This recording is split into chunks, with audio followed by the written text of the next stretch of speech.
সহিহ মুসলিমের একটা হাদিস অনেকে শুনেছেন, আমাদের আয়েশা রাদিয়াল্লাহু তাআলা বর্ণনা করেন যে রাসূল সাল্লাল্লাহু আলাইহি ওয়াসাল্লামের অ্যাটিটিউডটা কত সিম্পল ছিল, কত সিম্পলি তিনি লাইফ লিড করতেন। দেখেন, তিনি বর্ণনা করেন যে রাসূল সাল্লাল্লাহু আলাইহি ওয়াসাল্লাম সকালবেলা যখন আসতেন, স্ত্রীদের ঘরে তো ফজরের সালাতের পরে আসতেন, তাই না? ফজরের সালাতের পর রাসূল সাল্লাল্লাহু আলাইহি ওয়াসাল্লাম লম্বা সময় মুসাল্লায় বসে থাকতেন। সালাম ফিরানোর পরে সাহাবাদের দিকে মুখ ফিরিয়ে বসতেন, লম্বা সময় তাসবিহ পড়তেন, ইশরাকের সালাত পড়তেন। এরপর সাহাবাদের সাথে কিছু পার্সোনাল কারো কোনো কোশ্চেন থাকলে ওটার আনসার করতেন। বিশেষ করে রাতে কেউ স্বপ্ন দেখলে ওটার ব্যাখ্যা করতেন রাসূল সাল্লাল্লাহু আলাইহি ওয়াসাল্লাম। রাসূল সাল্লাল্লাহু আলাইহি ওয়াসাল্লাম বলতেন, যেহেতু ফজর জাস্ট ঘুম থেকে উঠে আসছে, এখনই তো স্বপ্নের ব্যাখ্যা দিতে হবে। তো রাসূল সাল্লাল্লাহু আলাইহি ওয়াসাল্লাম বলতেন যে হাল রাআ আহাদুম মিনকুম আল বারিহাতা রুইয়া, গত রাতে কেউ স্বপ্ন দেখছো নাকি? তো সাহাবারা কেউ যদি স্বপ্ন দেখে থাকতেন বলতেন যে আমি তো এটা দেখেছি, আমি ওটা দেখেছি। রাসূল সাল্লাল্লাহু আলাইহি ওয়াসাল্লাম নিজের স্বপ্ন আবার বলতেন। রাসূল সাল্লাল্লাহু আলাইহি ওয়াসাল্লামের স্বপ্ন আবু বকর রাদিয়াল্লাহু তাআলা আনহু ব্যাখ্যা করে দিতেন। নবীদের মধ্যে সবচাইতে ভালো স্বপ্নের ব্যাখ্যা করতে জানতেন ইউসুফ আলাইহিস সালাম, ইয়াকুব আলাইহিস সালাম এবং নিঃসন্দেহে আল্লাহ রাসূল সাল্লাল্লাহু আলাইহি ওয়াসাল্লাম। এবং সাহাবাদের মধ্যে সবচেয়ে ভালো স্বপ্নের ব্যাখ্যা করতে জানতেন আবু বকর রাদিয়াল্লাহু তাআলা। রাসূল সাল্লাল্লাহু আলাইহি ওয়াসাল্লামের অনেক স্বপ্ন তিনি ব্যাখ্যা করে দিয়েছেন, কিছু কিছু সঠিক ব্যাখ্যা করেছেন, কিছু কিছু করতে পারেননি। তাবিঈদের মধ্যে সবচেয়ে ভালো স্বপ্নের ব্যাখ্যা করতেন মুহাম্মদ ইবনে সিরিন, আপনারা জানেন। রাসূল সাল্লাল্লাহু আলাইহি ওয়াসাল্লাম বলতেন যে কেউ স্বপ্ন দেখছো? দেখছি, তো ব্যাখ্যা করে দিতেন। এরপরে তো তিনি ঘরে ফিরতেন, যেই রাতে যেই স্ত্রীর ঘরে ছিলেন সেই ঘরেই ফিরতেন। তো আম্মা জান আয়েশা রাদিয়াল্লাহু তাআলা আনহার ঘরে যে রাতে থাকতেন, যখন ফিরে আসতেন উনি বর্ণনা করতেছেন যে একদিন রাসূল সাল্লাল্লাহু আলাইহি ওয়াসাল্লাম এসে ঘরে এসে জিজ্ঞেস করলেন যে হাল আইন্দাকুম শাই, মানে ঘরে খাবার টাবার কি কিছু আছে? আম্মা জান আয়েশা রাদিয়াল্লাহু তাআলা বললেন যে না, মা আইন্দানা শাই ইয়া রাসূলুল্লাহ, ইয়া রাসূলুল্লাহ, না, ঘরে তো ব্রেকফাস্ট করার মতো কিছু নাই। তখন রাসূল সাল্লাল্লাহু আলাইহি ওয়াসাল্লাম বললেন ফালা ফা ইন্নী সাইম, ঠিক আছে তাইলে আমি রোজা রেখে দিলাম। সুবহানাল্লাহি ওয়া বিহামদিহি। এটা সিম্পলিসিটির একটা উদাহরণ। দেখেন, ঘরে খাবার আছে আয়েশা, না খাবার নাই, তখন খাবারের বন্দোবস্ত করাতে তো খারাপ কিছু না, করা যায়। বা বলতে পারতেন যে ফাতেমার ঘরে দেখো না কিছু আছে কিনা, বা পাশে সাউদার ঘরে কিছু পাওয়া যায় কিনা, বা আমি একটু আনসারিদের বাসায় যেয়ে দেখি কিছু একটা ম্যানেজ করা যায় কিনা। যদি এরকম করতেন এটা খারাপ কিছু ছিল না, এটা হতেই পারে। কিন্তু রাসূল সাল্লাল্লাহু আলাইহি ওয়াসাল্লামের অ্যাটিটিউডটা দেখেন, খাবার আছে ঘরে, না খাবার নেই, আচ্ছা ঠিক আছে, নাই যেহেতু রোজা রেখে দিলাম, আমি রোজা আজকে আমি রোজা নিয়ত করে ফেললাম। চিন্তা করছেন কত সিম্পল লাইফ। তো এইভাবে আপনি যদি এক পয়েন্টে, তো আমরা অনেক লম্বা চোরা কথা বলবো না, খুবই সিম্পল ওনার লাইফ লিডিং সিস্টেম ছিল। His lifestyle was so simple but yet so special. এই সিম্পলিসিটির মধ্যে দিয়ে উনি অনেক স্পেশাল ছিলেন। তাহলে জীবনে সুখী থাকার প্রথম কি হচ্ছে, কি সেটা? সিম্পলিসিটি। জটিলতায় না যে আসেন লাইফটাকে সিম্পল করে, সিম্পলি জীবনযাপন করে, এটা আপনাকে সুখ এনে দেবে। ইট brings happiness to your life. এটা গেল 1 নম্বর। 2 নম্বর, আপনার সেকেন্ড কি টু অ্যাটেইন হ্যাপিনেস, সেটা হচ্ছে টু ফরগিভ আদার্স, অন্যকে ক্ষমা করে দেয়া। আপনি যদি ক্ষমা করে দেন মানুষকে, আপনি সুখে থাকবেন, শান্তিতে থাকবেন। আমাদের হয় চলতি পথে আমাদের বন্ধুদের মধ্যে, বা আমাদের প্রতিবেশীর সাথে, বা আমার কলিগের সাথে, বা আমাদের সমাজে অনেকের সাথে অনেকের নানা সময় এমন বিভেদ, ঝগড়া এটা তৈরি হতে পারে, ফলে মনের মধ্যে ক্ষোভ, অশান্তি, ইভেন জেলাসিও আসতে পারে। কিন্তু এটা যদি আপনি কারোর প্রতি যদি রাগ, ক্ষোভ এটা পুষে রাখেন, ইট বার্নস ইউর সেলফ ইনসাইড, এটা ভিতরে আপনারা জ্বালাবে। যারে হিংসা করতেছেন, যার ব্যাপারে ক্ষোভ রাখতেছেন, এর কোনো ক্ষতি হয় না। ক্ষতি হয় যে এই ক্ষোভটা লালন করে, এই রাগটা যে ছেড়ে ফেলতে পারে না হৃদয় থেকে, যে মন থেকে মানুষকে ক্ষমা করতে পারে না, সে কষ্ট পায়, অশান্তি নেমে আসে, দুঃখ নেমে আসে। আর যে সিম্পলি ক্ষমা করে দেয় সবাইকে, সে মানে সুখী একটা জীবনযাপন করতে পারে। এবং এটা জরিপেও, গবেষণাতেও দেখা গিয়েছে যে যে অন্যকে সহজে ক্ষমা করে দেয় সে হ্যাপি লাইফ লিড করে। তাহলে 2 নম্বর কি? ফরগিভনেস, ক্ষমা করে দেয়া। এটা আমরা রাসূল সাল্লাল্লাহু আলাইহি ওয়াসাল্লামের জীবনীতে যদি দেখি, রাসূল সাল্লাল্লাহু আলাইহি ওয়াসাল্লাম কী পরিমাণে যে ক্ষমা করেছেন, তো আপনারা নিজেরাও জানেন যে কত ঘটনা। ওনার পুরো জীবনীটাই তো ক্ষমা, সবসময় ক্ষমা করে দিতেন, মনে দুঃখ পুষে রাখতেন না কখনো। এবং সাহাবাদেরকে বলতেন তোমরা ক্ষমা করে দাও। এক সাহাবী এসে বললেন, ইয়া রাসূলুল্লাহ, আমার তো অনেক কৃতদাস, ওরা শুধু কাজে ভুল করে, ওদেরও কি একটু পানিশমেন্ট দেওয়া উচিত না? রাসূল সাল্লাল্লাহু আলাইহি ওয়াসাল্লাম বলতেন না। তো কী করবো? ক্ষমা করে দাও। কয়বার করবো? বলেন প্রতিদিন কমপক্ষে 70 বার। যতবার তুমি আল্লাহর কাছে ক্ষমা চাইবে ততবার ক্ষমা করবে। যতবার আল্লাহর কাছে ক্ষমা পেতে চাও ততবার ক্ষমা করবে। ফিলোসফিটা বুঝতে পারছেন? আমরা আল্লাহর কাছে ক্ষমা চাই, কিন্তু আমরা একে অপরের ক্ষমা করতে পারি না। আল্লাহ তাআলা বলেন যে তুমি ক্ষমা করো, আমি তোমার ক্ষমা করে দেব।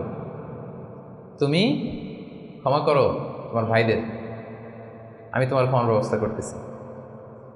তো এই জন্য আমরা যেন ক্ষমা করি। রাসূল সাল্লাল্লাহু আলাইহি ওয়াসাল্লাম সবসময় ক্ষমা করে দিতেন, কারোর ব্যাপারে মনে ক্ষোভ, রাগ এগুলো কখনোই রাখতেন না। একটা ছোট্ট মজার ঘটনা বলি। আনাস রাদিয়াল্লাহু তাআলা আনহু বর্ণনা করেন যে রাসূল সাল্লাল্লাহু আলাইহি ওয়াসাল্লামের পাশ দিয়ে একবার আমি হাঁটতেছিলাম, ও আলাইহি বুরদুন নাজরানি, নাজরান এলাকা থেকে আনা একটা চাদর রাসূল সাল্লাল্লাহু আলাইহি ওয়াসাল্লামের গায়ে ছিল। রাসূল সাল্লাল্লাহু আলাইহি ওয়াসাল্লাম চাদর পরতেন গলিদুল হাসিয়া, যে চাদরের মানে ওই যে চাদরের পাশে ডিজাইন করা থাকে না নাকি, এই তো এটা কি বলে বাংলায়, ভালো বাংলায় নকশা তো ডিজাইনটারে বলে, কিন্তু চাদরের কর্নার পাশটারে কি বলে, পায়ের পার এটা বলে বাংলায় না, শুদ্ধটা কি আমি জানি না। তো এই যে চাদরের পারে বা পাইরে গলিদুল হাসির খসখসে ডিজাইন ছিল। রাসূল ইসলাম গায়ে চাদর মুড়িয়ে আছেন। তো এক বেদুইন আসছে যার মধ্যে ওইরকম সিভিলাইজেশনের ছোঁয়া লাগে না, সভ্যতার ছোঁয়া লাগে না। সে এসে রাসূল ইসলামের চাদর ধরে টান দিছে, টান দিয়ে বলছে, ইয়া মুহাম্মদ মুরলি মিন মালিল্লাহ আচিনি মিন মালিল্লাহ, বাইতুল মাল থেকে কিছু দাও আমারে। আসছে ভিক্ষা করতে, আয়সা ধরেন আপনাকে ধরে টান দিলে, জামা ছেড়ে ফেললো, কষ্ট দিল, তো এটা কি হয়? কি করবেন আপনি? মাইর, সহজ সিম্পল একেবারে সলিউশন, মাইর। তো নিশ্চয়ই আমরা রিয়াক্ট করবো, রেগে যাব। বেটা ভিক্ষা যাচ্ছে আমার কাছে আমার পকেট থেকে টাকা নিবে, সে আমার সাথে খারাপ আচরণ করতেছে, তো আমি তো দেওয়ার কথা না সাধারণত, আমি তো রিয়াক্ট করবো। তো রাসূল সাল্লাল্লাহু আলাইহি ওয়াসাল্লাম কি করলেন দেখেন, টান দিলেন, এই জায়গায় দাগ পড়ে গেল। হ্যাঁ, টান যে দিচ্ছে একেবারে রাসূল ইসলামের এখানে চামড়া ছেড়ে গেছে, দাগ পড়ে গেছে। রাসূল সাল্লাল্লাহু আলাইহি ওয়াসাল্লাম শুধু এভাবে তাকালেন তার দিকে, তাকিয়ে ফাতাবাসসাম, একটা মুচকি হাসি দিলেন, দিয়ে বললেন, যাও দিয়ে দাও, বাইতুল মাল থেকে কিছু অংশ দিয়ে দাও। মানে ও যে কষ্ট দিল, ব্যাড বিহেভিয়ার করলো, ওইটা দেখারই সময় নাই আমার। আগে তো দেখবে, তারপরে না রাগ করবে, ফুলে ফেপে উঠবে রাগে, এটা দেখারই সময় নেই রাসূল সাল্লাল্লাহু আলাইহি ওয়াসাল্লামের। রাসূল সাল্লাল্লাহু আলাইহি ওয়াসাল্লাম বুঝছেন যে তার ওই জ্ঞান নাই, সে চিনে নাই যে আমি রাসূলুল্লাহ, তার মধ্যে ওই সেন্স নাই। বলুন দিয়ে দাও, ওকে দিয়ে দাও, চলে গেল সে, তাও মুচকি হাসি উপহার দিল। সুবহানাল্লাহ বিহামদিহি। এই যে পজিটিভ অ্যাটিচিউডের কথা আমরা বলি, অপটিমিস্টিজমের কথা বলি, দেখেন রাসূল সাল্লাল্লাহু আলাইহি ওয়াসাল্লামের জীবন থেকে দেখেন অন্যকে ক্ষমা করে দেওয়ার কি নমুনা তিনি স্থাপন করেছেন। মক্কা বিজয়ের কথা যদি ধরেন, তায়েফের কথা যদি ধরেন, তায়েফে তো তিনি রক্তাক্ত হয়েছেন। তায়েফে যে গেছিলেন রাসূল সাল্লাল্লাহু আলাইহি ওয়াসাল্লামের নিজের কোনো সুবিধা নেওয়ার জন্য নাকি? তায়েফবাসীদেরকে জাহান্নামের আগুন থেকে বাঁচাতে, তাই না? কিন্তু তারা কি করলো? অত্যাচার করলো, পাথর মারলো, রক্তাক্ত করলো। রাসূল সাল্লাল্লাহু আলাইহি ওয়াসাল্লাম তাদেরকেও ইনস্ট্যান্ট ওই জায়গায় ক্ষমা, এমন না যে ভেবে দেখি ক্ষমাটা করবো কি করবো না, কাল পরশু দেখি, ভেবে চিন্তে যদি ভাল লাগে ক্ষমা করে দিলাম, আর না হলে না করলাম, এটা না, ইনস্ট্যান্ট ক্ষমা। মক্কা বিজয়ের দিন কি হলো? ঘর থেকে বিতাড়িত করা হলো, রাসূল সাল্লাল্লাহু আলাইহি ওয়াসাল্লামের উপর শারীরিক নির্যাতন, মেন্টাল প্রেশার, ওনার মেয়েদেরকে তালাক দেওয়া হলো। রাসূল সাল্লাল্লাহু আলাইহি ওয়াসাল্লাম যখন নামাজ পড়তেন উঠে নারী ভুঁড়ি চাপিয়ে দেওয়া হতো, এলাকা থেকে নির্বাসন। কিন্তু অষ্টম হিজরিতে যখন মক্কা বিজয় করে আসলেন তখন কি হলো? ভয়ে সবাই যখন কাঁপছিল, উনি কি বললেন? লা তাসরিবা আলাইকুমুল ইয়াউম, তোমাদের প্রতি কোনো প্রতিশোধ আমার নেই। ইয়াগফিরুল্লাহু লাকুম ওয়া হুয়া আরহামুর রাহিম, আল্লাহ তোমাদের ক্ষমা করুক, তিনি মেহেরবান। ইযহাবু ফাআনতুমুত তালাকা, চলে যাও, ক্ষমা করে দিলাম। জীবনের পরতে পরতে রাসূল সাল্লাল্লাহু আলাইহি ওয়াসাল্লামের আপনি বায়োগ্রাফি দেখলে দেখবেন পরতে পরতে একটা মানুষের ক্ষমা করার জন্য যেন মুখিয়ে থাকতেন তিনি, কখন ক্ষমা করবেন। তো এটা আপনি মানুষকে ক্ষমা করতে শিখেন, আপনি সুখে থাকবেন, আপনি সুখী হবেন, you will be happy at the end. অবশেষে আপনারই বিজয় হবে, আপনি সুখী হবেন, আপনি হ্যাপি হবেন। তো এটা হচ্ছে 2 নাম্বার পয়েন্ট, দ্য কি টু অ্যাটেইন হ্যাপিনেস। 2 নাম্বার কি? ক্ষমা করা, ফরগিভনেস। তাহলে কয়টা বললাম? প্রথমটা কি ছিল? সিম্পলিসিটি, জটিল করে লাভ নাই, লাইফটাকে সিম্পলি লিড করেন। 2 নাম্বার কি? ক্ষমা করবেন। সবাই করবেন, ক্ষমা করে দেন, দেখবেন যে আপনি ভেতর থেকে একটা প্রশান্তি, মনোদৈহিক প্রশান্তি আপনি মানে অনুভব করছেন। 3 নাম্বার সুখে থাকার 3 নাম্বার চাবিকাঠি হচ্ছে try to make others happy, অন্যকে সুখী করার চেষ্টা করা। মানে আপনি হ্যাপি হইতে চাইলে আরেকজনকে হ্যাপি বানাইতে হবে। বুঝতে পারছেন না ব্যাপারটা? খুব সিম্পল। আপনি যদি অন্য মানুষ কীভাবে সুখী হতে পারে, তারা কীভাবে ভালোভাবে থাকতে পারে, এটা নিয়ে টেনশন করেন, আপনার হ্যাপিনেস নিয়ে এটার দায়িত্ব নেবে কে? কাউকে দান করেন, চ্যারিটি করেন, ডোনেশন করেন। এটা করার পরে যে কি সুখানুভূতি, অনুভূতি কি আর বোঝানো যায় না, এটা অনুভব করতে হয়। এটা আপনি অনুভব করবেন এবং যারা আপনারা এটা করেন নিশ্চয়ই অনুভব করেছেন। তো এটা যদি আমাদের মধ্যে থাকে, এটা আপনাকে হ্যাপি করবে। চিন্তা করেন ইসলামের বিধানগুলো, ইসলামের বাতলে দেওয়া যে জীবন দর্শন কত সুন্দর, মানে পুরো সমাজের সবাই যেন আমরা হ্যাপি থাকতে পারি, এরকম একটা সিস্টেম, তাই না? অন্যরা হ্যাপি আমি করতে যাচ্ছি, আমি হ্যাপি হয়ে যাচ্ছি। এবং সহিহ মুসলিমের একটা হাদিস এখানে আমি উল্লেখ করতে চাই, লম্বা হাদিস, শেষের অংশটা, টেক্সটটা হচ্ছে এরকম যে আল্লাহু ফি আউনিল আবিদি মা কানাল আবদু ফি আউনি আখি। রাসূল সাল্লাল্লাহু আলাইহি ওয়াসাল্লাম বলেন, আল্লাহ তাআলা ততক্ষণ পর্যন্ত বান্দার সাহায্যে থাকে যতক্ষণ পর্যন্ত বান্দা তার ভাইয়ের সাহায্যে থাকে।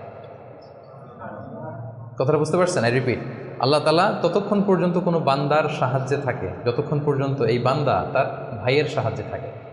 তা আপনি আল্লাহর সাহায্য পাইতে হলে এটার কন্ডিশন কি বলেন তো দেখি? আপনার ভাইকে হেল্প করেন, তাকে হেল্প করেন, তার একটু উপকার করেন, আল্লাহ তাআলার পক্ষ থেকে নুসরাত, সাহায্য এটা নেমে আসবে। সুবহানাল্লাহ। তার মানে অন্যের প্রতি ভালো যেটা করেন এই ভালোটা আপনার দিকে ফিরে আসে, অন্যের প্রতি শুভকামনা এটা রিটার্ন হয়ে আপনার দিকেই ফিরে আসবে। So try to make others happy, অন্যকে সুখী করার চেষ্টা করা, এটা আপনাকে সুখী করবে। 3 নম্বর পয়েন্টটা বুঝতে পেরেছেন? আচ্ছা, 4 নম্বর পয়েন্ট হচ্ছে, সুখে থাকার 4 নম্বর মাধ্যম হচ্ছে be grateful with what you have. আপনার যা আছে এটা নিয়েই গ্রেটফুল থাকেন, কৃতজ্ঞ হন। যেটা আছে, আমরা যেটা করি, আমার যেটা আছে এটা নিয়ে আমি তৃপ্ত না, আমি অন্যদেরগুলো দেখে হাউতাস করি, কিন্তু আমার মাঝেই যে আনন্দ নেয়ার কত কিছু আছে এটা আপনি একটু খেয়াল করে দেখেন না, একটু খেয়াল করে দেখেন। এবং আল্লাহ তাআলা বলছেন যে ওয়াইদ তাআযানা রাব্বুকুম লাইন শাকারতুম লাআযীদান্নাকুম ওয়া লাইন কাফারতুম ইন্না আযাবি লাশাদীদ, যে তোমরা যদি শুকরিয়া করো আমি নিয়ামত বাড়িয়ে দেবো, আর যদি কুফরি করো মানে অকৃতজ্ঞ হও তাহলে আমার শাস্তির মুখোমুখি কিন্তু তোমাকে হতে হবে। তাহলে শুকরিয়া করলে আল্লাহ তাআলা বাড়িয়ে দেয়। তো এই জায়গাটাতে আমাদের বড় ঘাটতি, আমাদের যা আছে, what I have I am not happy with that, এটা নিয়ে আমি সুখী না। মনে হয় যে ওইটাতে মনে হয় সুখ, ওই জায়গায় যেতে পারলে আমার জীবনটা একেবারে খুব আমি আনন্দিত হতাম। তারপর আপনি যেই স্থানটাতে যেতে চান ওই স্থানটাতে যে আছে তার সাথে কথা বলেন যে ভাই আপনি হ্যাপি তো? বলে না আমিও তো হ্যাপি না, ওই যে আমি তো খুঁজতেছি ওইটা, আমি যদি একটু ওই পর্যন্ত যেতে পারতাম তাইলে একেবারে মহা সুখ পাইতাম। আসলে সুখটা হচ্ছে আপেক্ষিক, আপনার যেটা আছে আপনি এটা নিয়ে যদি ভাবেন দেখবেন যে শুকরিয়া করে শেষ করতে পারবেন। আপনি দেখেন যে আমাদের মধ্যে কত কমপ্লেইন, হ্যাঁ, কত অভিযোগ, আমার এটা নাই, আমার সেটা নাই, আমার ভালো ক্যারিয়ার নাই, আমার জব নাই, আমার সুন্দরী বউ নাই, আমার ফ্যামিলির এই সমস্যা, আমার ওই মানে আমার জীবনে কিছুই পাই নাই আমি। মানুষের মধ্যে যোগ বিয়োগ এরকম এটা থাকে। কিন্তু দেখেন আপনার চেয়ে খারাপ অবস্থানে যে আছে আপনি একটু দেখেন কী অবস্থা। আল্লাহু আকবার। আপনি যদি ক্যান্সারে আক্রান্ত কোনো পেশেন্টের সাথে যে একটু দেখা করেন তখন বুঝবেন আপনার কী আছে। 2-3 বার কেমোথেরাপি দেওয়া হয়েছে, চুলগুলো দাড়িগুলো পরে একটা ফ্যাকাশে চেহারা হয়ে গেছে, পরে যদি যে জিজ্ঞেস করেন ভাই তুমি কী চাও, বলবে আমি শুধু বাঁচতে চাই। কী চাই? আপনি কি চান? ক্যারিয়ার চান, টাকা চান, ফলোয়ার চান, দাপট চান, আপনার অনেক কিছু লাগবে, আমি এটা চাই, ওইটা চাই, ওইটা চাই। ও শুধু একটা জিনিস চায়, কি চায় সেটা? যদি কোনোভাবে সে বাঁচতে পারে, মানে ডক্টর এসে যদি বলে যে না আপনি তো রিকভারি করে ফেলছেন, সে যে কি মহা খুশি, মানে অশ্রু সিক্ত সেজদা দিয়ে সে জায়নামাজ ভিজায় ফেলবে। হায়রে তার কান্না, হায়রে তার শুকরিয়া। কি জন্য শুকরিয়াটা করতেছে? বেঁচে আছে। আপনি বেঁচে আছেন না? আমি বেঁচে আছি না? তো আমি বেঁচে আছি, এই বাঁচতে পারাটা তার কাছে স্বপ্ন। চিন্তা করছেন ব্যাপারটা? এই যে আমরা শ্বাস প্রশ্বাস নিচ্ছি, কি সুস্থ সুন্দর জীবনযাপন করতেছি, এই বেঁচে থাকতে পারাটা একজনের কাছে স্বপ্ন, মহাস্বপ্ন। সে শুধুই বাঁচতে চায়। তো আমরা সুখ আসলে এদিকে সেদিকে খুঁজে পাই। আমার মধ্যে যে আল্লাহ তাআলা সুখের কত টুলস দিয়েছেন, কত মাধ্যম দিয়েছেন, শুকর গুজার হওয়ার মতো কত নেয়ামত আল্লাহ তাআলা দিয়েছেন, সেটা আমরা চোখে দেখি না। আপনি যদি একটু খেয়াল করেন কি নেয়ামত দিয়েছে আল্লাহ তাআলা, আপনি অবশ্যই শুকর গুজার হতে পারবেন। অনেক কিছু আল্লাহ আপনারা দিয়েছে যেটা অন্য কাউকে দেয় নাই, অনেক কিছু আপনার মধ্যে আছে। তো এগুলোর জন্য আমাদের মানে গ্র্যাটিটিউড শো করতে হবে আল্লাহ তাআলার কাছে যে আল্লাহ শুকর, আলহামদুলিল্লাহ তুমি অনেক ভালো রেখেছো, অনেক ভালো আছে, আলহামদুলিল্লাহ। এই শুকরিয়া করার মেন্টালিটি যদি ডেভেলপ করেন দেখবেন যে আপনি মহাসুখী, আপনার মধ্যে সুখানুভূতি, মনোদৈহিক প্রশান্তি, শান্তি এটা নেমে আসবে। আর যখনই দেখবেন যে আপনার উপরে যে আছে, রাসূল সাল্লাল্লাহু আলাইহি ওয়াসাল্লাম বলছে যে উনজুরু ইলা মান হুয়া আসফালা মিন, তোমার চেয়ে খারাপ পজিশনে আছে তার দিকে একটু তাকাও, তাইলেই শুকরিয়া করতে পারবে। তোমার চেয়ে উপরে যে আছে তার দিকে তাকিও না। এটা এমন না যে আপনি নিজেকে ডেভেলপ করার চেষ্টা করবেন না, করবেন, কিন্তু আপনি ওর দিকে তাকায় আমার এটা হলো না, আমি পারলাম না, এটা আসবে। কিন্তু আপনি যদি নিচের দিকে তাকান তাহলে বুঝবেন যে আল্লাহ তাআলা আপনাকে কত ভালো রেখেছে। তো এই জন্য সুখী হওয়ার 4 নম্বর মাধ্যম হচ্ছে be grateful with what you have. যা আমার আছে এটা নিয়ে যেন আমি শুকর গুজার হই, আমি যেন বেশি বেশি পড়ি আলহামদুলিল্লাহ। বেশি বেশি কি পড়বেন? পড়তে পারবেন তো? নাকি আলহামদুলিল্লাহ বলার মতো জীবনে কিছুই ঘটে নাই আপনার? হ্যাঁ, এরকম কেউ আছেন যে না আমি কি নিয়ে আলহামদুলিল্লাহ বলি, আমার তো আলহামদুলিল্লাহ বলার মতো এরকম কিছুই খুঁজে পাচ্ছি না। এরকম কেউ আছেন? হ্যাঁ, না, আলহামদুলিল্লাহ বলার মতো অনেক কিছু আল্লাহ তাআলা দিয়েছে। খুঁজে দেখেন, সুখে থাকবার মতো আলহামদুলিল্লাহ বলার মতো অনেক কিছু আমাদের জীবনে আছে প্রিয় ভাইয়েরা। তো 4টা গেল। 5 নাম্বার আমরা চলে যাই এবার। 5 নাম্বার হচ্ছে অনেকটা কাছাকাছি আগেরটার, অ্যাভয়েডিং কম্প্যারিজনস, তুলনা না করা। আমরা অনেক সময় নিজেকে অন্যদের সাথে তুলনা করতে যে অশান্তিতে ভুগি, এটা কিন্তু হয়। কম্প্যারিজন করলেই অশান্তি নেমে আসে।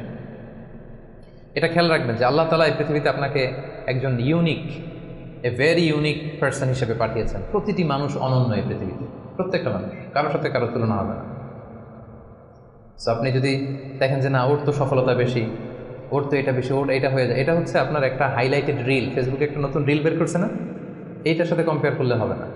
ইংরেজিতে একটা কি যেন বলে যে the grass is always green out of the fence, মানে বাইরে থেকে বাগানের ঘাস খুব সবুজ লাগে, কিন্তু বাগানে যে বসে দেখবেন না ওদিকে তো হলুদ হলুদ ঘাস আছে, মরা ঘাস, লাল ঘাস, এটা সেটা, কিন্তু বাইরে থেকে গল্ফ মাঠ দেখলে কেমন লাগে? ওরে আল্লাহ এত গ্রিন। গল্ফ মাঠে যে বইটা দেখেন যে কি খসখসে রুক্ষ, কীরকম, আরও কিছু ঘাস আছে, সুন্দর না? অসুন্দরটা কাছে গেলে দেখা যায়, দূর থেকে আপনি বুঝবেন না। তো আপনি যাদের গ্ল্যামারাস লাইফ দেখে আপনি হাহুতাশ করেন, বুক চাপড়ান, এটা হচ্ছে হাইলাইটেড রিল ফেসবুকের, মানে ওইটাই তার মূল লাইফ না। হ্যাঁ, that is not the total picture. কারণ শুরুতেই তো বলছি, দেই কোনটা আমরা ফেসবুকে? কথা বলেন, স্পেশাল ইভেন্টগুলো দেই আমরা। আমার দুঃখের ওটা তো আমি লুকাই, আমরা লুকাই, ওটা তো আমরা দেখাই না। সো অন্যের হাইলাইটেড রিল দেখে যেন হাহুতাশ না করেন। আপনি একজন অনন্য মানুষ, আল্লাহ তাআলা আপনার মধ্যেও এমন কিছু ক্যাপাসিটি, ক্যাপাবিলিটি দিয়েছে, এটা দিয়ে আপনি বিশ্ব জয় করতে পারেন আপনি।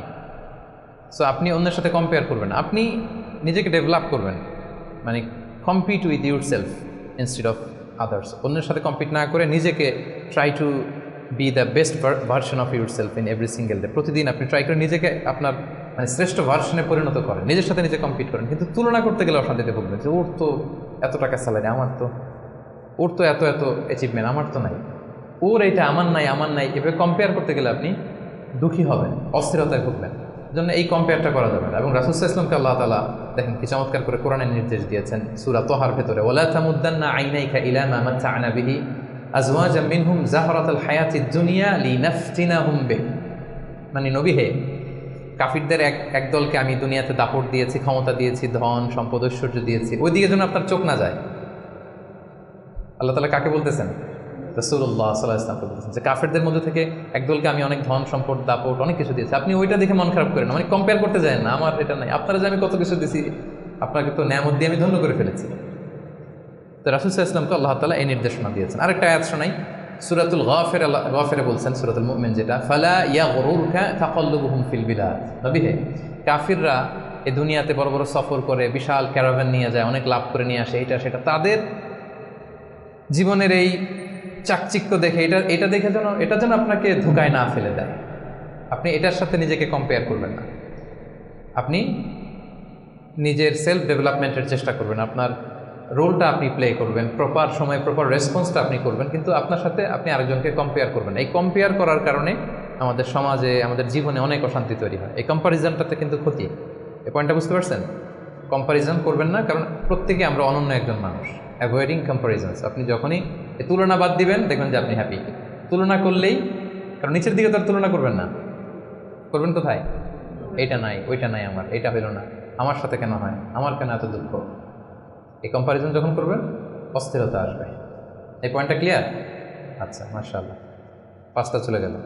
6 নাম্বার, এটা খুব ইন্টারেস্টিং। 6 নাম্বার পয়েন্ট যেটা আমি লিখেছি সেটা হচ্ছে পিস অফ মাইন্ড। এই যে শুরুতে কে যেন সংজ্ঞায় বললো যে মনের সুখ, তো এই যে মনের সুখটাই আসল সুখ, আমরা যে বাংলায় বলি, এই পয়েন্টটা হচ্ছে এটাই, মনের সুখই আসল সুখ।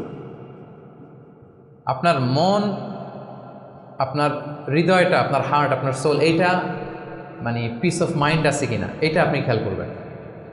বাহ্যিক অনেক জিনিস আপনার মানে চোখ ধাঁধানো মনে হতে পারে, ওইটা কিন্তু আসলে সুখ না। সুখ আসলে কোথায়? হৃদয়ের সুখটা, মনের সুখটাই আসল সুখ। আপনি দেখবেন যে অনেক অনেক সম্পদশালী, অনেক টাকার মালিক, অনেক নেম ফেম, কিন্তু ফ্যামিলিতে সুখ নেই, ঘরের ভেতরে তার অশান্তি, এরকম আছে না অনেক। আসলে কি সে সুখী? টাকা পয়সার তো শেষ নাই, মিলিয়নিয়ার, বিলিয়নিয়ার, মাল্টি বিলিয়নিয়ার, বিশাল বিজনেস ম্যাগনেট, কিন্তু ঘরে স্ত্রীর সাথে ভালো সম্পর্ক নাই, ছেলে মেয়ে কথা শোনে নাই, তো অহরহ এখনকার সময়। আসলে কি সে হ্যাপি? কি বলেন? চিত্তে শান্তি নাই, মনে সুখ নাই। মনের সুখ আসল সুখ। অনেক টাকার মালিক, ঘরে 8-10টা কাজের লোক, কয়েকটা বাবুর্চি, কিন্তু খেয়ে হজম করতে পারে না। আছে এরকম প্রবলেম অনেকের? বলেন তো, যার ডাইজেস্টের সমস্যা, ডাইজেস্ট হয় না, তার কত কষ্ট। আমাদের কখনো যখন এরকম হয় যে ডাইজেস্ট হচ্ছে না, একটু কি বলে ফুড পয়জনিং বা বদহজম এরকম কিছু হলে কি অশান্তি লাগে, আর সারা জীবনটাই এটা। তার জীবনটা কেমন যাচ্ছে বলেন? আপনার যে মনে শান্তি আছে, এই যে 2 টাকা দিয়ে নাসি আয়াম খেয়ে ফেলতে পারতেছেন, যেখানে মনে চাই বসে ফেলতে পারতেছেন, শুইতে পারতেছেন, থাকতে পারতেছেন, কত সিম্পল লাইফ, কত সুখ। এরপরেও আমরা যদি সুখ খুঁজে না পাই, আপনি একটু ওদের দিকে তাকান, কিছুই হজম হয় না। তাদের কি অবস্থা? ঘরে শান্তি নাই, ফ্যামিলিতে শান্তি নাই। তো এই জন্য সম্মানিত ভাইয়েরা, পিস অফ মাইন্ড এটা হচ্ছে the true happiness, the real happiness. আপনার মনটা যদি প্রশান্ত থাকে, আপনি যদি মনোদৈহিক প্রশান্তির মধ্যে থাকেন, you are the happiest person in the world. আপনি সুখী, মহাসুখী, আপনি মহাসুখী। ইউআই থেকে বের হলে বুঝবেন দুনিয়াটা কেমন। এখানে আমরাও তো ছাত্র জীবন কাটিয়েছি একটা সময়, সুবহানাল্লাহ। পারিবারিক জীবনে যাবেন, ক্যারিয়ার লাইফে যাবেন, বিজনেসে যাবেন, ব্যবসা যাবেন, দিনকে দিন জটিলতার মধ্যে আপনি আসবেন। এখন যে কত হ্যাপি লাইফ লিড করতেছেন আপনি কল্পনা করতে পারবেন না। এই জন্য শুকরগুজার হতে হবে।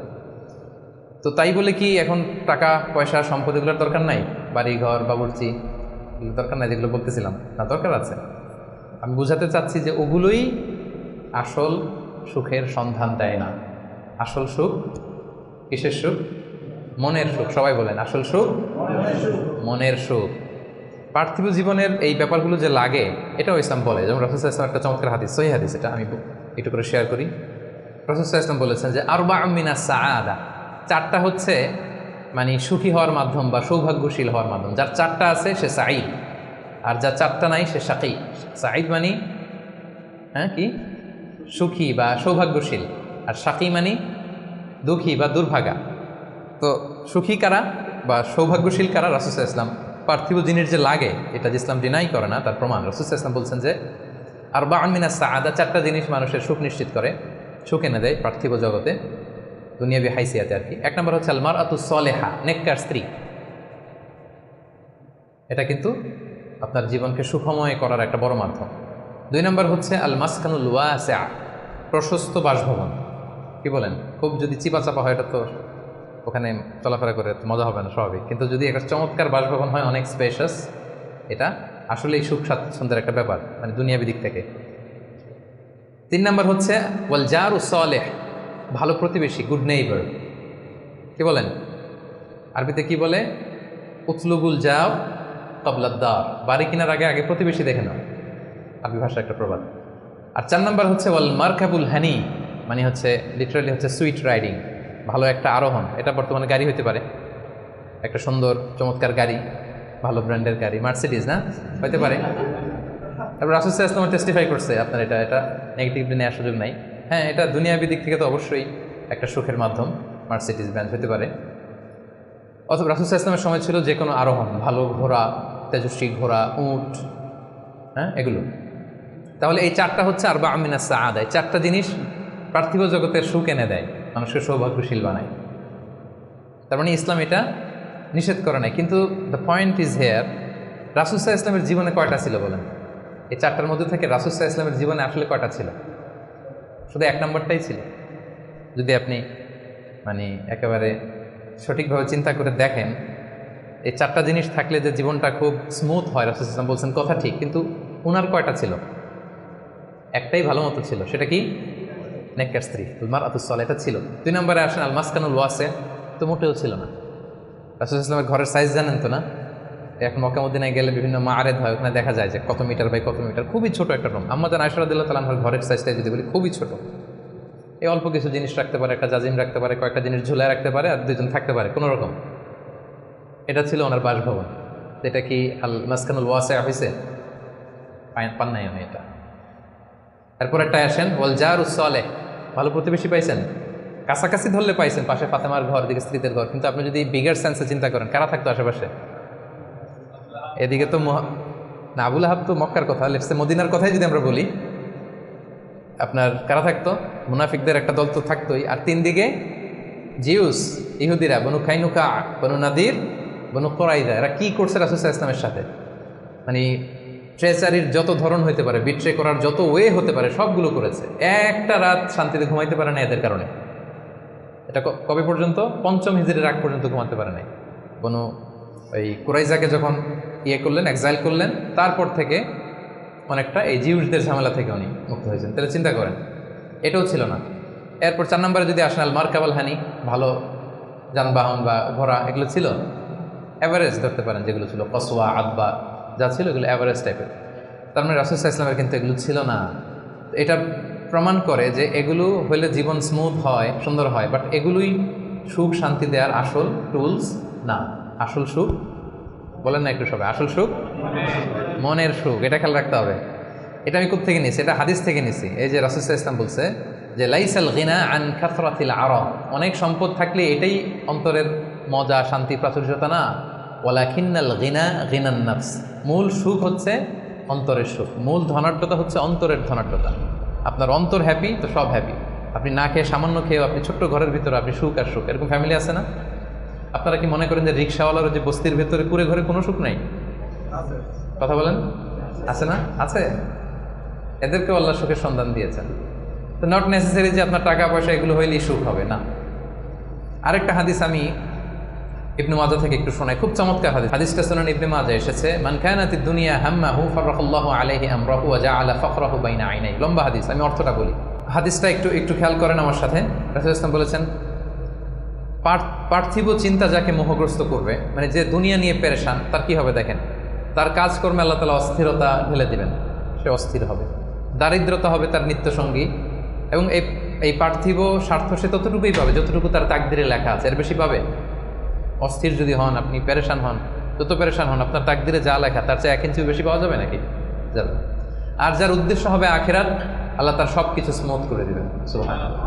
তার অন্তরকে আল্লাহ তাআলা ঐশ্বর্যমণ্ডিত করে দেবেন। এই যেটা বলতেছিলাম যে ফাইনাল গিনা গিনান নাফস, অন্তরের সুখ, হৃদয়ের সুখী আসল সুখ, অন্তরের সুখী আসল সুখ। এবং দুনিয়া স্বয়ং তার সামনে এসে হাজির হবে। যার চিন্তা হচ্ছে আখিরাত নিয়ে, দুনিয়া আপনাতে এসে ধরা দিবে। তো এই জন্য হৃদয়ের সুখটা, এটা যে আসল সুখ, এটা যেন আমরা ফিল করি, এটা এনশিওর করার ট্রাই করতে হবে। আপনি এইটা না করে অন্যদিকে যদি বেশি ছুটেন, আপনার অস্থিরতা কমবে না, এটা আপনাকে দুঃখী বানাবে, অসুখী বানাবে, অস্থির বানাবে, আপনার সুখ কেড়ে নেবে জীবন থেকে।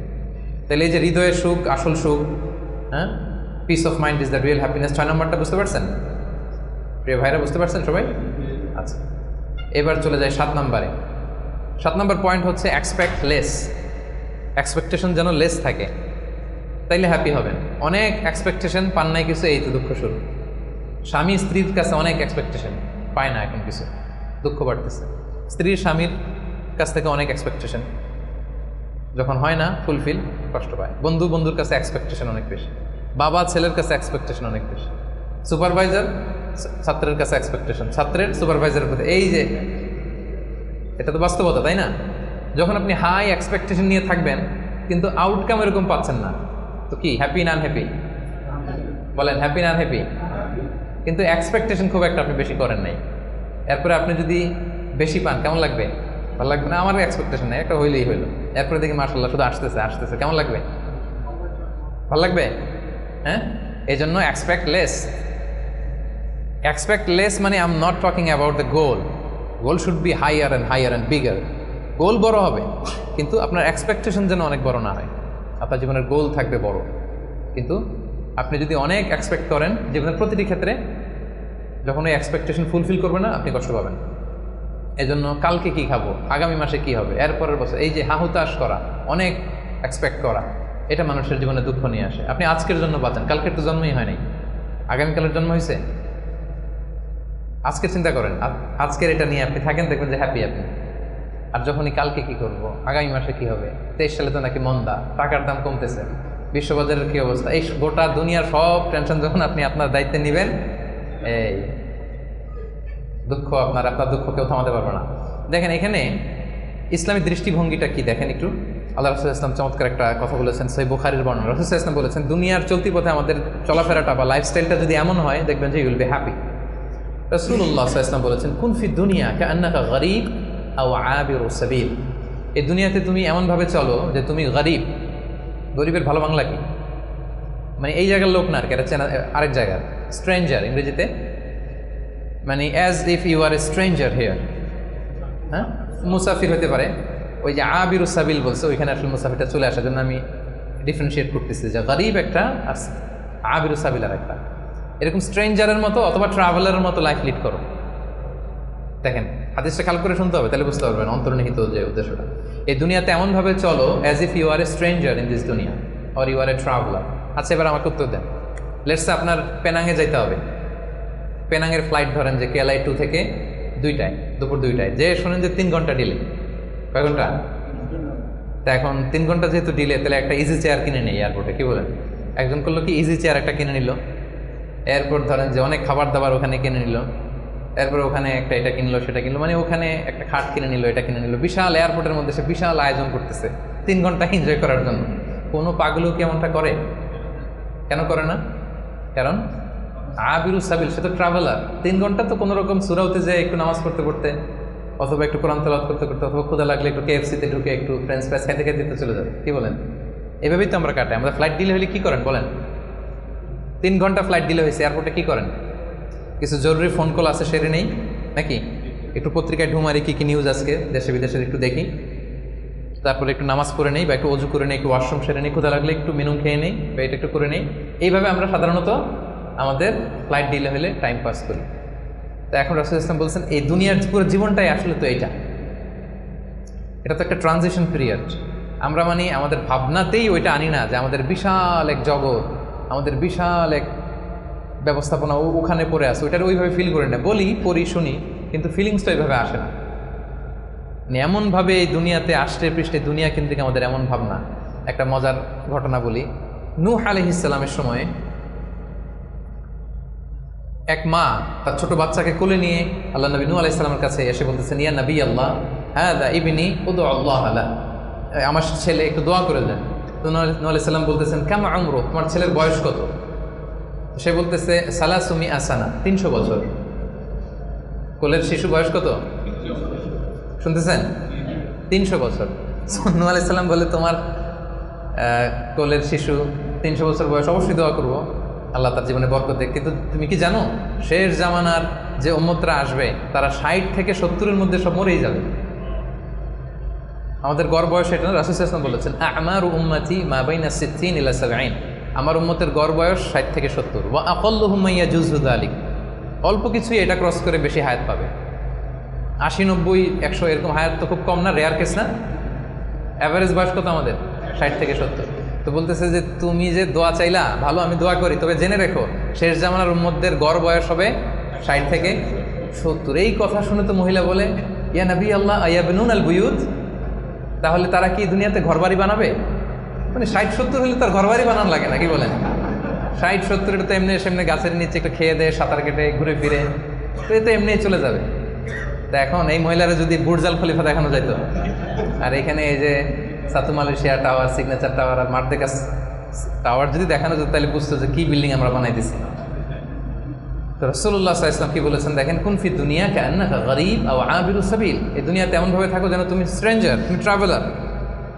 এবং ইবনু আমর রাদিয়াল্লাহু তাআলা আনহু বলতেন, ইদা আমসাইতা ফালা তানতাযিরিস সাবাহ, এখন রাত তো, কালকে সকাল যে পাবা এটা নিয়ে বসে থেকো না, আশা করো না এত বেশি। পাইলে বোনাস, পাইলে কি সকাল পেয়ে গেছি, রাতের অপেক্ষা করো না। ওয়াইদা আসবাহতা ফালা তানতাযিরিল মাসা, সকাল পাইছো তো রাতের জন্য বসে থাকো না, যদি পাও রাতটা তাহলে বোনাস, খুশি লাগবে। বোনাস পেলে কেমন লাগে? আর যদি আপনি এক্সপেকটেশন নিয়ে রাখেন যে আমি তো 1000 বছর বাঁচবো, এখন দেখেন যে সন্ধ্যাবেলা আজরাইল চলে আসছে, তখন সব একেবারে বেঁচতে যাবে। এই জন্য এক্সপেক্ট লেস, তাহলে সুখে থাকবেন। কিন্তু বনি আদমের দেখেন আরেকটা হাদিস না বললেই না, রাসূল সাল্লাল্লাহু আলাইহি ওয়াসাল্লাম বলছেন যে আমাদের প্রত্যাশার ইয়েটা কত বেশি। সহিহ বুখারীর হাদিস, যে লাউ আন্না লিবনি আদম ওয়াদিয়ান মিন যাহাব হাব্বা ইয়াকুনা লাহু ওয়াদিয়ান ওয়া লা ইয়ামলা ফাহু ইল্লা তুরাব, আমাদের প্রত্যেককে যদি একটা করে স্বর্ণের পাহাড় দিয়ে দেওয়া হয়, আমাদের যে চাই আরও লাগবে, টেন্ডেন্সিটা এমন। রাসূল সাল্লাল্লাহু আলাইহি ওয়াসাল্লাম উপমা দিয়ে বোঝাচ্ছেন, আমাদের প্রত্যেককে একটা করে যদি স্বর্ণের, যদি বলা হচ্ছে ভ্যালি, উপত্যকা বোঝানোর জন্য বলছি, 2 পাহাড়ের মধ্যবর্তী জায়গাকে ভ্যালি বলে, লেটস সে ধরেন পাহাড়ের সমান, আমাদের প্রত্যেককে একটা করে পাহাড়ের সমান স্বর্ণের পাহাড় যদি আমাদেরকে দিয়ে দেওয়া হয়, আমাদের টেন্ডেন্সি হবে যে আরেকটা কীভাবে পাওয়া যায়। এটা হচ্ছে আমাদের টেন্ডেন্সি। এবং কবরে যাওয়ার আগ পর্যন্ত এই চাহিদা কমবে না। আচ্ছা বলেন, একটা পাহাড় কেন, 1000 কেজি স্বর্ণ পাইলে তো আমরা 14 গোষ্ঠী খেয়ে তো শেষ করতে পারবো? তারপর আমাকে দেয়া হলো উহুদ পাহাড় পরিমাণ একটা স্বর্ণের পাহাড়, এরপর আমার আরেকটা কেন লাগবে, এটা বোঝান কেন লাগবে? কিন্তু হিউম্যান বিং এর নেচার, যারা আছে বেশি সে চায় বেশি, তার ডিমান্ড বেশি, তার এক্সপেকটেশন বেশি। এই জন্য সম্পদ হইলেই যে সুখ আসবে এমন না। খেয়াল রাখবেন, মানুষ যত ধনী হয় তার রিজিকের পেরেশানি তত বাড়ে, কিন্তু ধনী হয়েছিলই রিজিকের পেরেশানি কমানোর জন্য। কি বলেন? এই যে আমরা ধনী হইতে চাই কেন? যাতে রিজিকের টেনশনটা কমে, হ্যাঁ, একটা সুন্দর লাইফ লিড হয়। কিন্তু যত ধনী হচ্ছি পেরেশানি কি বাড়ে না কমে বলেন তো? এই জন্য expect less, you will be happy. এই পয়েন্টটা বুঝতে পারছেন? আচ্ছা, 8 number, do not expect gratitude from anyone. কাছাকাছি কিন্তু একটু ভিন্নতা আছে। কারো কাছ থেকে আপনি গ্র্যাটিটিউড আশা করে বসে থাকবেন না। মানে অন্য কেন আমার কাজের অ্যাপ্রিসিয়েট করলো না, আমার কেন থ্যাঙ্কস দিল না, হ্যাঁ, আমার মূল্যায়ন করলো না, আমার দাম দিল না, আমার নামটা নিল না, এরকম হয় না সমাজে? আছে না যে আমার নামটা তো নিল না, কি বলেন, আমার তো মূল্যায়ন করলো না, আমার তো দাম দিল না, ওরে আমি দেখে নিব। এইটা যখন আপনার মধ্যে আসবে যে আমারে কেন অ্যাপ্রিসিয়েট করে না, আমাকে মূল্যায়ন কেন করে না, এই তো আপনি আপনার সুখ নষ্ট করে দিলেন। এই টেন্ডেন্সি থেকে বেরোতে হবে না। যেটাই করবো একজনের মানে খুশির জন্য, তিনি কে? আল্লাহ। আপনি আল্লাহ তাআলার খুশির জন্য সব করেন, আপনি হ্যাপি হবেন, আপনার কাজের অ্যাপ্রিসিয়েশনও পাবেন, আপনার নামও মানুষ নিবে, সবই হবে। কিন্তু করবেন কার খুশির জন্য? এক্সপেকটেশন যদি থাকে যে আমাকে কেন থ্যাঙ্কস দিল না, আমার গ্র্যাটিটিউড কেন দিল না, এই তো আপনার মধ্যে অশান্তি চলে যাবে। আপনি ভালো কাজ করেন, ভালো কাজ করলে এটা অ্যাপ্রিসিয়েশন আসবে। বাগানে ফুল ফুটলে ওটা সুঘ্রাণ ছড়াবে, আকাশে চাঁদ উঠলে ওটা দেখবে, ওটা লুকায় থাকে নাকি? ওটা আসবেই। এজন্য বিশ্বাসীদের টেন্ডেন্সি হবে কিরকম? সূরাতুল ইনসান আল্লাহ তাআলা বলছেন আবরারের বৈশিষ্ট্য কি, বলতে বলতে শেষে আল্লাহ বলছেন ইন্নামা নুতঈমুকুম লিওয়াজহিল্লাহ লা নুরিদু মিনকুম জাযাআও ওয়ালা শুকুরা, যে আমরা তোমাদেরকে এই যে আপ্যায়ন করাচ্ছি, খাওয়াচ্ছি, এটা আল্লাহর সন্তুষ্টির জন্য। লিওয়াজহিল্লাহ, তোমাদের কাছে কোনো জাযাকাল্লাহু খায়র বলবা এটাও লাগবে না, শুকরিয়া বলবা এটাও চাই না, জাযা শুকুর কিছুই চাই না, সব করি কার জন্যে? আপনি এটা করে দেখেন, do everything for the sake of Allah, you will be happy. কিছু পাইলে তো পাইলেন, কিন্তু ও কেন গণলো না, ও দাম দিল না, ও নাম নিল না, মূল্যায়ন করলো না আমাকে, এইটা থেকে বেরো আসতে হবে। এইটা যতদিন আপনি লালন করবেন আপনি আনহ্যাপি হবেন। বুঝতে পেরেছেন? 8টা গেল, আর কয়টা আছে? 9 নম্বর হচ্ছে বি হোপফুল, বি অপটিমিস্টিক। আশাবাদী হইতে হবে। বিশ্বাসীরা সবসময় আশাবাদী হয়। শয়তানের মিশন হচ্ছে আমাদেরকে হতাশ বানানো। শয়তানের মিশন কি? এখন তো এটা অনেক সমস্যা, হতাশ ছেলেপেলেরা কি করবে না করবে, আমাদের কাছে এই প্রশ্নগুলোই বেশি আসে, হতাশা নিয়েই আসে। ক্ষোভ, বাবা মায়ের প্রতি ক্ষোভ, স্ত্রীর প্রতি ক্ষোভ, বন্ধুর সাথে ক্ষোভ, সবার সাথে সবার এই যে ক্ষোভ, এগুলো থেকে হতাশার জন্ম দেয়। ছেলেপেলেরা সুইসাইডও করে ফেলে। মানে সুইসাইডের টেন্ডেন্সি আগে তো এত ছিল না, এখন মানুষ এটা নিয়ে ভাবে যে কি সুইসাইড করে ফেলবো নাকি। প্রত্যেকের এরকম একটা ভাবনা, যার পিছনে না পারলে একটা রাস্তা তো আছে, সুইসাইড করে ফেলবে। কি পরিমাণে হতাশ হলে জাতিগতভাবে মানুষ এতটা দৈন্যতার ভেতরে যায়। তো বিশ্বাসীরা কখনো হতাশ হয় না প্রিয় ভাইরা, হতাশ নিজেকে হতে দিবেনই না। চলে যান লাঙ্কাবি, ঘুরে আসেন, চলে যান KLCC, ঘুরে আসেন, ওই যে ওয়াটার ডান্সিং আসেন, দেখে আসেন একদিন সন্ধ্যা, যেটা ভালো লাগে ওটা করেন, হতাশ হইতে দিবেন না মনে হয়, পারা যাবে না। হতাশ হলেই বিপদ, হতাশা থেকেই সব কিছুর, সব ঝামেলার জন্য। এবং শয়তানের বড় মিশন হচ্ছে বিশ্বাসীদেরকে হতাশ বানানো, আর এই কোরআনের মিশন হচ্ছে আমাদেরকে আশাবাদী বানানো। এটা আশা জাগা নিয়ে একটা বই, আপনি পড়ে দেখেন, এই কোরআনের কথা শুনে দেখেন, শুধু আশা আর আশা, মানে হতাশ হইতেই দিবে না, শুধু মানে এনার্জি আপনার অপটিমিস্টিক বানাই ছাড়বে। আপনি কোরআনের কয়েকটা আয়াতকে আমি রেফার করি, লা তাহজান ইন্নাল্লাহা মা'ানা, লা তাহজান, never be sad, never be frustrated, Allah is with us, আল্লাহ আমাদের সাথে আছে। আবু বকর রাদিয়াল্লাহু তাআলা আনহু সেই গারে সাউরে তিনি ভয় পাচ্ছিলেন, উদ্বিগ্ন। রাসূলুল্লাহ সাল্লাল্লাহু আলাইহি ওয়াসাল্লাম বললেন, ভয় নাই, আমাদের সাথে কে আছে? আমরা গুহার ভিতরে 2 জন না, এখানে 3 জন, তুমি আমি 2 জন, আরেকজন কে? আল্লাহ। দেখছেন আমাদের পাওয়ারের জায়গাটা কোথায়? সবসময় এটা ফিল করবেন যে আল্লাহ আমার সাথে আছে, আল্লাহ আমার একা ছেড়ে দেয় নাই, উনি আমার বড় গার্ডিয়ান। এরপরে সূরা ইউসুফ আল্লাহ বলেছেন, লা তাইয়াসু মির রাহিল্লাহ, আল্লাহর রহমত থেকে নিরাশ হবে না। ইন্নাহু লা ইয়াইয়াসু মির রাহিল্লাহ ইল্লাল কওমুল কাফিরুন, কাফেররা ছাড়া কেউ আল্লাহর রহমত থেকে নিরাশ হয় না। কুল ইয়া ইবাদিয়াল্লাযিনা আসরাফু আলা আনফুসিহিম লা তাকুনাতু মির রাহমাতিল্লাহ, আল্লাহর রহমত থেকে নিরাশ হয়ো না। ইন্নাল্লাহা ইয়াগফিরুদ যুনুবা জামিআ, আল্লাহ তুমি চোখের পানি ছেড়ে অশ্রুসিক্ত হৃদয় নিয়ে আল্লাহর কাছে চাও, আল্লাহ তোমাকে ক্ষমা করে দেবেন। কিন্তু ক্ষমা করার জন্য বসে আছেন। এভাবে আপনি দেখবেন যে আপনার যে কোনো মোমেন্টে আল্লাহর দরজা খোলা 24/7। সূরাতুল ইনশিরায় আল্লাহ বলছেন, ইন্নামা আল উসরি ইউসরা, কষ্টের পরেই কি আছে? স্বস্তি, সুখ। সুখের কথা শুনলে এনার্জি আসতেছে না, যে এখন কষ্ট যাচ্ছে আমার, কিছুদিন পরে কি আসতেছে? সুখ আসতেছে। এটাই নিয়ম। ওয়ালা তাহিনু ওয়ালা তাহজানু ওয়া আনতুমুল আ'লাউনা ইন কুনতুম মুমিনিন, আপনি বিপদে আছেন, আপনি অপ্রেসড, আল্লাহ বলতেছে চিন্তা নাই, টেনশন নাই, তুমি যদি মুমিন হও, বিশ্বাসী হও, বিজয় তোমার হবেই, বিজয় একদিন তোমার হবেই হবে। এই যে কোরআন আমাদেরকে এইভাবে মোটিভেশন দেয়, আমাদেরকে হোপফুল থাকতে বলে, অপটিমিস্টিক থাকতে বলে। এবং আপনি যদি খেয়াল করেন যে আমাদের হতাশ হওয়ার কোনো সুযোগ নাই, তো আমাদের, আপনি সুখে আছেন তো আপনি শুকরগুজার হবেন। আমরা সুখ আসলে, বুশরা, সাকসেস আসলে আমরা কী করি? আলহামদুলিল্লাহ। তাহলে আল্লাহ শুকুর করলাম, শুকুর করলে সওয়াব আছে না? আচ্ছা, এখন আমার বিপদ আসছে, পরীক্ষা, দুর্ঘটনায় পড়ছি, তখন আমরা সবর করব। কী করব? সবর একটা ইবাদত না? সওয়াব আছে না? তাহলে আমাদের মুমিনদের পুরো জিন্দিগিতে এই দুইটা ইবাদত ছাড়া কোনো একটা মুহূর্ত কাটে? আমার সারা জীবন হয় আমি শুকরে আছি, নয় সবরে আছি। কি বলেন? কন্টিনিউয়াস এই দুইটা ইবাদত কিন্তু মুমিনের জীবনে চলমান। আর এই দুইটা ইবাদতের কারণে কন্টিনিউয়াস আপনি সওয়াব পেতেই থাকবেন। আপনি শুকুর গুজার অবস্থায় আছেন, শুকুরের সওয়াব আমল নামে উঠতেছে। বিপদে পড়ছেন, হসপিটালে আছেন, অসুস্থ, কি করতেছেন তখন? সবরের সওয়াব আমল নামায় উঠতেছে কন্টিনিউয়াস। তো এই যে আমি কন্টিনিউয়াস সওয়াব পেয়ে যাচ্ছি, এটা কি আপনার মনে আশা জাগায় না? কি বলেন? এমনকি রাসূল সাল্লাল্লাহু আলাইহি ওয়াসাল্লাম বলেছেন, হাত্তা শাওকাতি ইউশাকুহা ইল্লা কাফারাল্লাহু বিহা মিন খাতায়া। তোমার জীবনের দুঃখ, কষ্ট, জ্বালা, যন্ত্রণায় প্রতিটা কষ্টের মধ্য দিয়ে আল্লাহ তোমার গুনাহ মাফ করে দেয়। আপনার জ্বর হয়েছে, গুনাহ মাফ। দুর্ঘটনা হয়েছে, গুনাহ মাফ। পিছলে মাটিতে পড়ে গেছেন, পা ভেঙে গেছে, গুনাহ মাফ। এমনকি বড়ই গাছে উঠছেন বড়ই খাওয়ার জন্য, বড়ই একটা টান দিচ্ছেন, দিকে কাটা ঢুকে গেছে, ইস ব্যথা, এই যে ইস বলে কষ্ট পাইছেন, আল্লাহ বলছে এই কষ্টের কারণে গুনাহ মাফ করে দিলাম। আশা জাগে, আশা। আপনি হতাশা পান কই এবার আমার বলেন? আপনি কোন ডিকশনারিতে হতাশা খোঁজেন? হতাশার তো কোনো সুযোগই নাই আমাদের পুরো জীবনটা হচ্ছে আশা দিয়ে ভরা, শুধু আশা আর আশা। এই যে আমরা এই পৃথিবী থেকে বিদায় নিবা, আমরা মারা যাবো, এটা আপনার হতাশ লাগে? কষ্ট লাগে? আরে এটাই তো আসল আশার জায়গা। দেখেন, এই দুনিয়ার কষ্টটা আমি আপনার বুঝাই। কিছুদিন আগে আব্বা মারা গেল, ধরেন, এই যে কষ্ট। এরপরে গেল আম্মা, আহারে কষ্ট। এরপর বউ মারা গেল, আরে কষ্ট। এই দেখেন কষ্ট, অন্যান্য কষ্ট বাদ দিলাম, আমার প্রিয়জনরা যে আমার থেকে বিদায় নিচ্ছে একটার পর একটা, আমার তো ক্ষত বিক্ষত হচ্ছে না হৃদয়? আমি কষ্ট পেতে পেতে আপনি কত কষ্ট পাবেন? ওইখানেই কষ্ট আছে আপনার?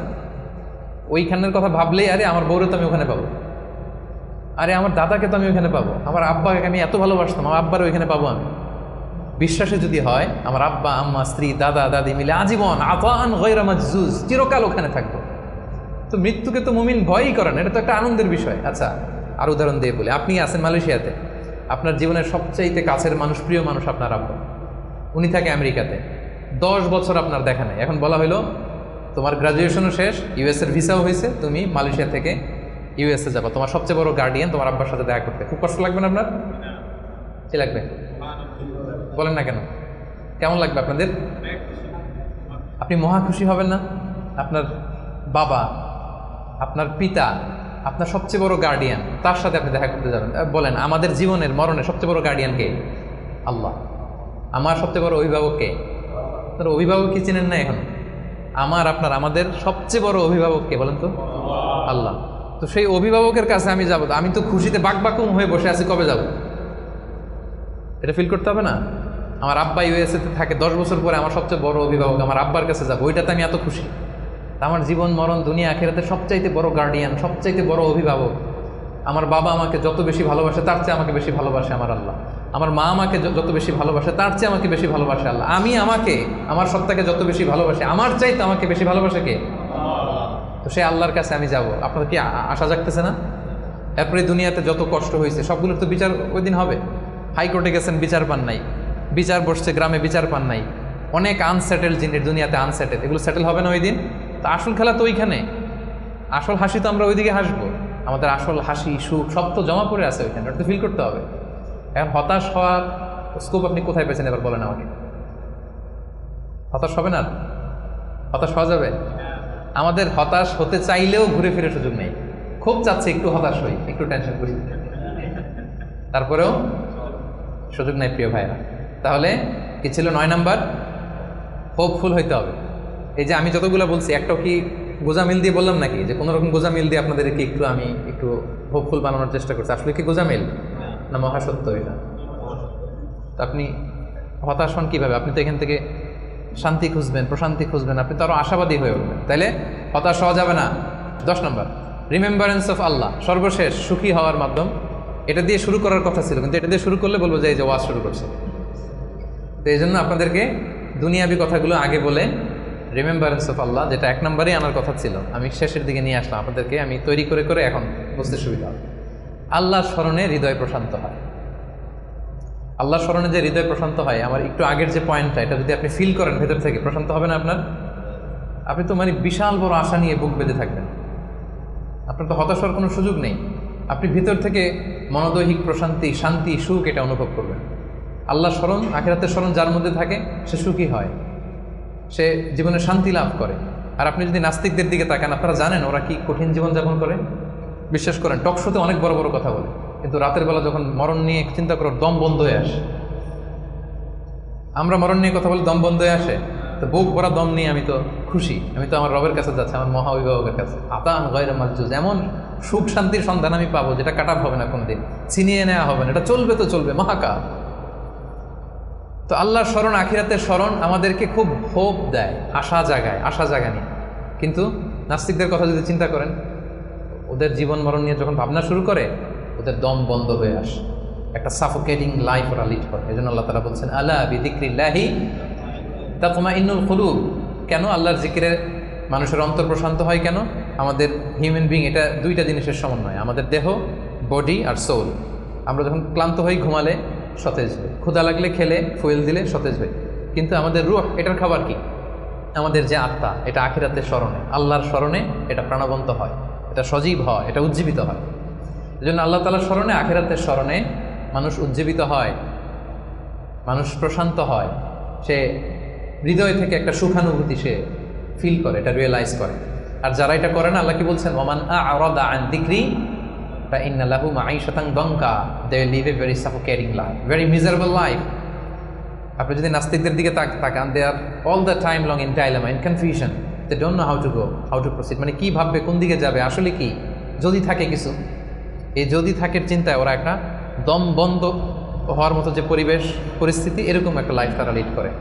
আর যারা বিশ্বাসী, আল্লাহ বিশ্বাসী, আখিরাতে বিশ্বাসী, তারা এই পৃথিবীর জীবনে তো সুখী হবেই, আখিরাতে তারা মহাশান্তির সন্ধান পাবে। এবং যে আয়াতটি দিয়ে শুরু করেছিলাম সেটা দিয়ে শেষ করে আল্লাহ তাআলা বলছেন, মান আমিলা সালিহাম মিন যাকারিন আও উনসা ওয়া হুয়া মুমিন ফালানুহইয়ান্নাহু হায়াতান তাইয়্যিবা ওয়া লানাজজিয়ান্নাহুম আজরাহুম বিআহসানি মা কানু ইয়ামালুন।